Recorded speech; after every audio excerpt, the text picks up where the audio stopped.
doorashooyinkan haysto aad ay u kooban yihiin inaan dhintay inaan isku beero xubintan anna waxaan doonayaa inaan sii noolaado waan ogahay in arrinkan uu yahay halis laakiin waa keliya doorashadan haysta maanta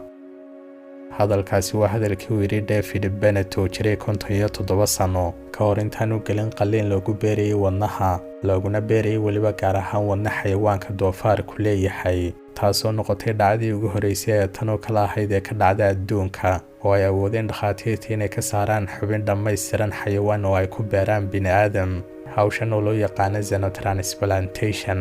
waxayna ahaan jirtay markii hore hawsha noocan oo kala sheeka xariireed iyo waxaan xaqiiqada salya raad toona ku lahayn haddaba sidee ay ku awoodeen culimadu inay sameeyaan sidan oo ay ugu bedelaan qalbi xayawaan qof insaana maxayna uga doorteen gaar ahaan doofaarka xayawaanada kale oo dhan You ready to lay back down? Okay. All right.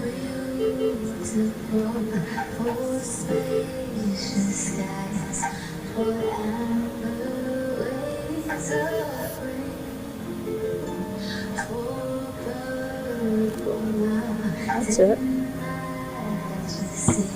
Shift your weight a little bit this way. Can you sing? Okay. That's it. Sing it nice and loud. His grace. That's it.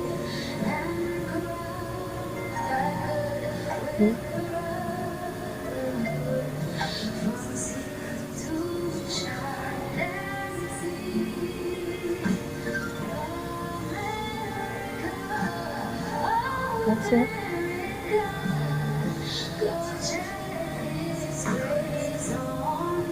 Assalaamu calaykum waraxmatullaahi wabarakaatuh kusoo dhawaada mar kale asxaabay kanaalkeena ogaal cusub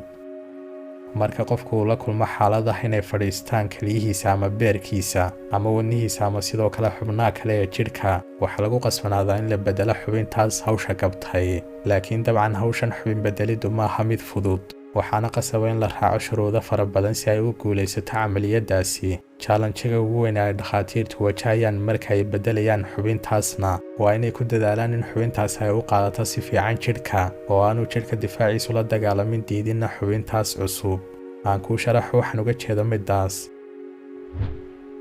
jidhka bini'aadamku wuxuu ka kooban yahay xubno tiro badan oo isku tegay sida kaliyaha sanbabka beerka maskaxda iyo sidoo kale xubnaha kale ee jidhka si loo ilaaliyo nidaamka iyo habka uu ku dhisan yahay jidhkeennuna difaaca jidhka ayaa wuxuu ka qaataa arrinkaas door muhiima isagoo ka ilaalinaya wixii soo galootiya ee gudaha u soo geli lahaa jidhka gudihiisa kuna ciyaari lahaa nidaamkii saxda ahaa ee jidhka bini'aadamku uu ku dhisnaa iyadoo unugyada difaacu ay qasab tahay inay aqoonsadaan unugyada uu jidhku ka kooban yahay iyagoo ku aqoonsanaya aqoonsi uu leeyahay unug kasta oo jidhka oo lagu magacaabo HLA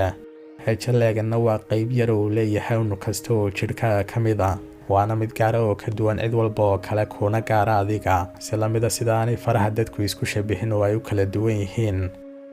aqoonsigan lagu magacaabo HLA-ga dartiina wixii dabadda kaga yimaada ee leh aqoonsi ka duwan midkaas markiiba uu aqoonsanayaa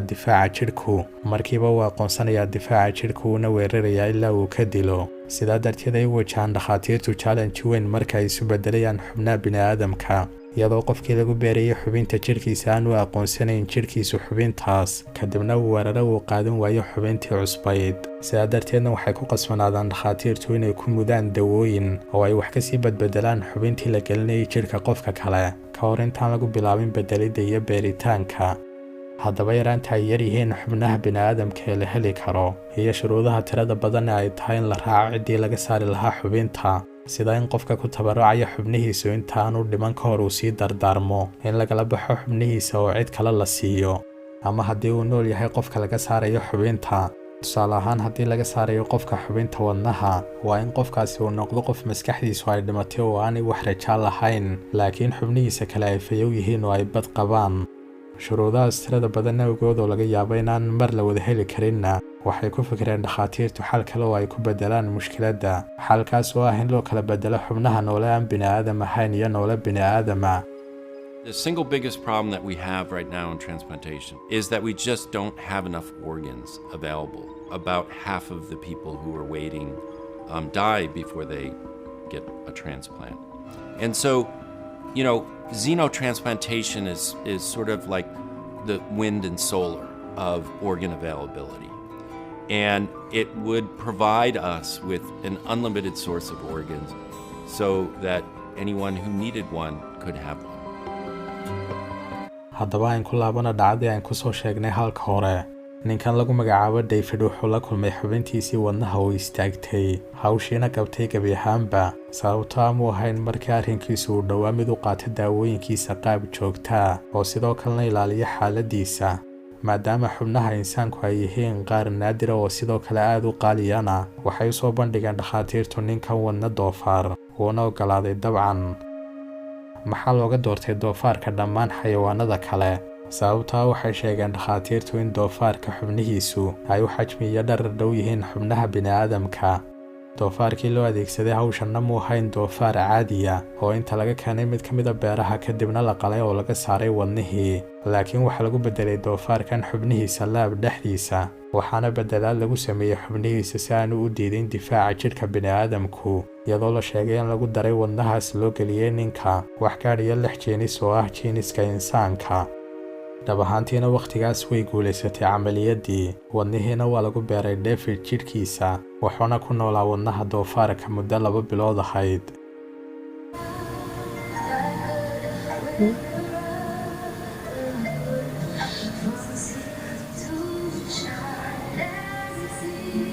laakiin 2 bilood kadib ugu dambeyn waxaa soo dhacay warkii kadiska ku noqday bahdii caafimaadka warkaas oo ahaa dhimashada David iyo inay fashilantay camaliyaddii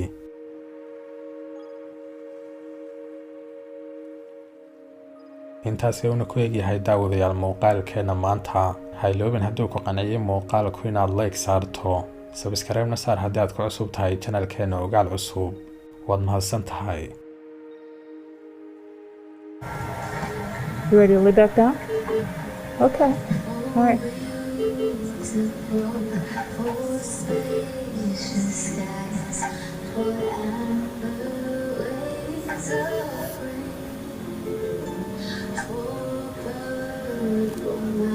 That's it. Shift your weight a little bit this way. Can you sing? Okay. That's it. Sing it nice and loud. Here's graceful. That's it.